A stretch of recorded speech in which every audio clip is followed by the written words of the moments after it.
સુરત લોકસભા બેઠક પર કોંગ્રેસના ઉમેદવારના ફોર્મ રદ થયા બાદ સોદો થયો હોવાના આક્ષેપ સાથે આપ નેતા દિનેશ કાછડિયાએ ગાંધી પ્રતિમા ખાતે પ્રતિક ધરણા શરૂ કર્યા છે।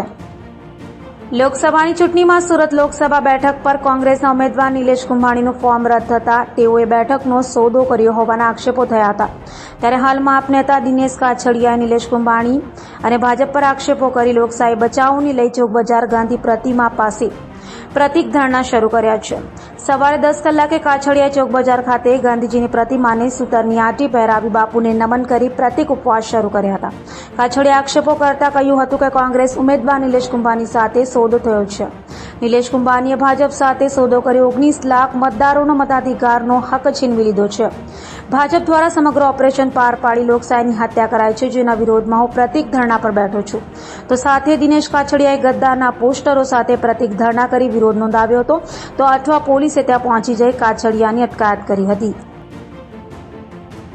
આજે સવારે 10 વાગે ગાંધી પ્રતિમા પાસે ચોક ખાતે એક ધરણાનો કાર્યક્રમ રાખ્યો હતો।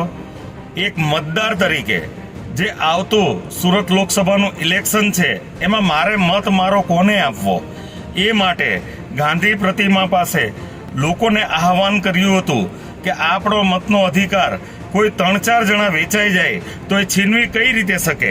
એટલા માટે સુરત શહેરના 19,68,000 જેટલા મતદારોનો અવાજ બનીને આજે મારા દ્વારા ગાંધી પ્રતિમા પાસે ધરણાનો જે કાર્યક્રમ આપ્યો હતો એ કાર્યક્રમ દરમિયાન અઠવા પોલીસ દ્વારા અમને ડિટેન કરવામાં આવ્યા હતા।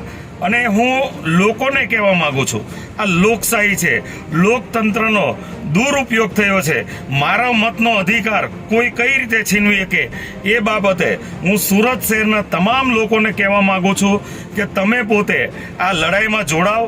પોતાના મતનો અધિકાર 4-5 જણા વેચી કઈ રીતે કે હું તમામ લોકોને વિનંતી કરું છું, આગામી દિવસોમાં સોશિયલ મીડિયા દ્વારા અથવા કોઈ પણ રીતે જનજાગૃતિ કરી આવતી 7 તારીખ સુધીમાં તમારા મતનો અધિકાર તમને પાછો મળે એ માટે પ્રયત્ન ખૂબ કરવા જરૂરી છે।